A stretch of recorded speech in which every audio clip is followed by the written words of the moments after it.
In today's video, I'm going to teach you how to sign up for Google Workspace for your business. We'll go through the setup process from start to finish in a simple, clear way so you know exactly what to enter and what to expect on each screen.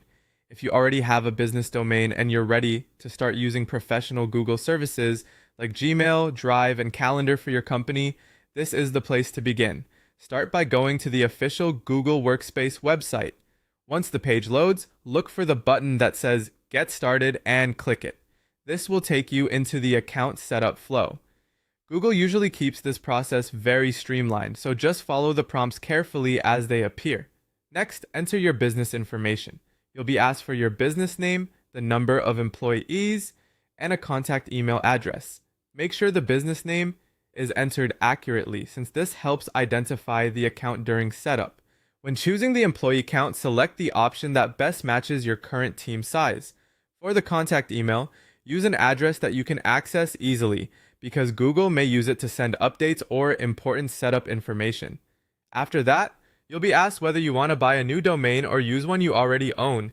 In this case, choose the option that says Use a domain I already own, then type your domain name carefully.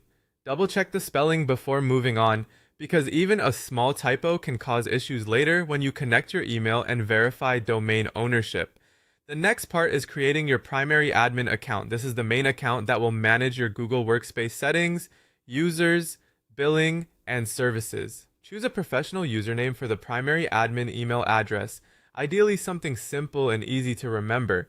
Then create a strong password. A good password should be secure and unique, and it's a good idea to store it safely in a password manager so you don't lose access later.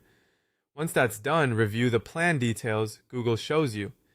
Take a moment to confirm that the selected plan matches your business needs and that the billing information looks correct.